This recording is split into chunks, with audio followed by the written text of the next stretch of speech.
Yo disi urukundo rwa Ashraf ndetse na Asifiwe rurangiriye ahangaha. Ese ibi bintu mubyakiriye mute, mubibonye mute? Reka mbasabe kugira ngo mujye muri comment mutubwire uko ibi bintu mwabibonye. Ese byabababaje cyangwa? Reka mbasabe nanone niba mugeze hano ari ubwa mbere, wowe ugeze hano ubwa mbere ukande subscribe ndetse ufungure n'inzogera kugira ngo upload zacu zijye zikugereraho ku gihe. Uyandikishe mu muryango mugari w'abakunzi ba filime yacu Igeno series. Nkuko bisanzwe iki ni ikiganiro kimanza cyacaho mbere ya episode nshyashya, aho tugenda twungurana ibitekerezo, tuganira kuri filime yacu, tuganira kuri episode yabanje, ariko dutegereje indi mu gihe turimo kwirinda irungu, tukaba dukurikirana iki kiganiro tumenya ngo ibintu biribuze kuba byaherera hehe.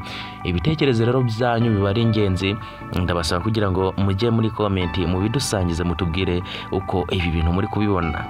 Ese biraza kuba byagenda bite urukundo rwa Asifiwe na Ashraf? Twe tuzi ko rukomeye ubu ngubu, ko mubona ko James yamaze kuba yaruhungabanya ubwo yabesheraga Ashraf ngo niwe wishe mama wa Asifiwe, ndetse akanabibwira Asifiwe, akanamubwira ko Ashraf yateye inda.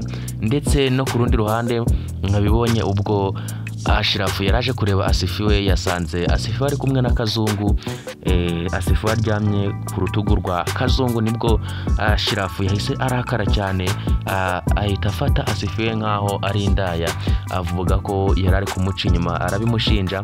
Nibwo Asifiwe yamukurikiye arimo kumubwira ati rwose ibi bintu ngewe ntago nabikora, nuko uriya musore yararimo kumpumuriza, yansanze hariya mu rugo, naho ubundi nge ntago ibyo ngibyo nabikora. Ariko ngira ngo Ashraf mwabonye ko yahise birakariramo cyane, akavuga ati wandaya we, ngewe ntago njya nkundana n'indaya. Ese ibi bintu biraza kuba byagenda bite ku rukundo rwawe?